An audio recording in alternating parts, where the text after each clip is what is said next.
French Polynesian food reviewed by a witch. Poisson cru, raw fish in coconut milk. Morgana lifted a spoonful of the milky, lime-soaked fish. She muttered, adjusting the massive, amethyst-studded buckle on her hat. The texture is, surprisingly firm. A bit like a perfectly preserved toad after a 3-month drought. She scribbled on her parchment, ambience, too much blue. Gives me tropical despair. The fish is a culinary contradiction, simultaneously fresh and predigested. It tastes like a sea goddess cried into a bowl of sunblock.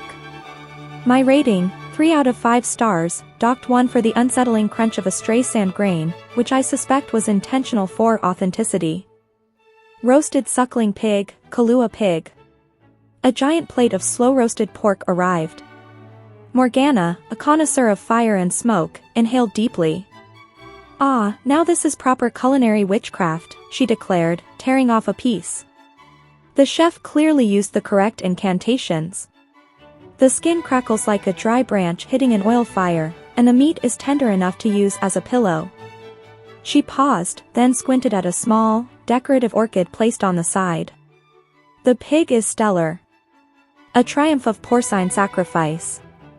However, the floral garnish is an unforgivable offense. It adds nothing but a vague scent of tourist trap air freshener. I tried to turn it into a harmless garden slug for revenge, but my spell was weakened by the high humidity.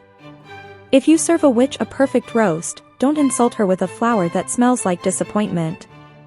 My rating, 4.5/5 stars, I'd give it 5, but the waiter used the word yummy. Firai, sweet coconut donuts. The dessert arrived. Small, deep-fried rings dusted with sugar. Morgana tried one. Her eyes, usually radiating green energy, widened slightly. By the 9 moons of Hecate, she whispered. It's light. Fluffy. This is how clouds would taste if they were deep-fried by a joyful, slightly negligent cherub. She finished the entire plate in a minute. She then frantically signaled the waiter. An emergency review. The firai are dangerously addictive. They are a gateway pastry. I feel a sudden, unnatural urge to skip, smile, and send a postcard. This must be stopped immediately. I suspect a powerful joy spell has been baked into the recipe.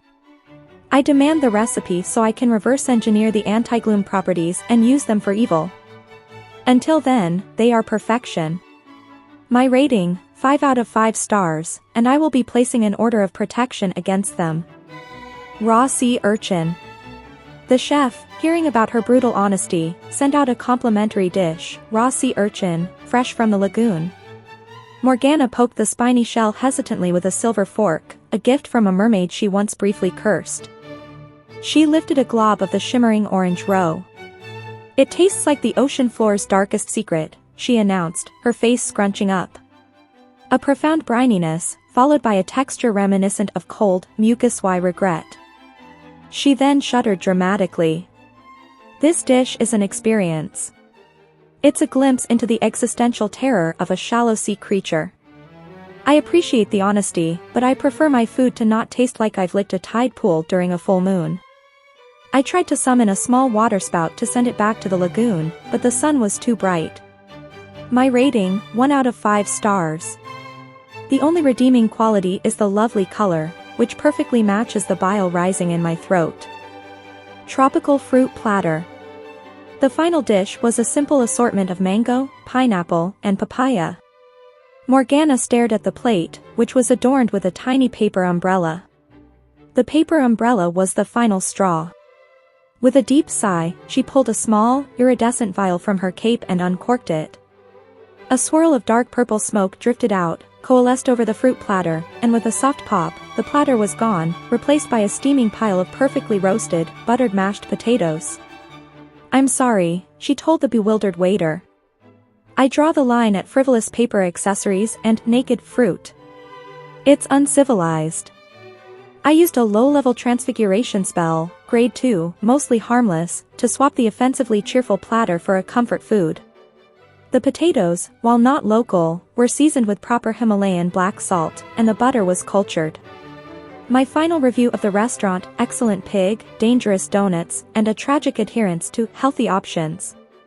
My overall rating remains a solid 3.5/5 stars. Bora Bora is still too sunny.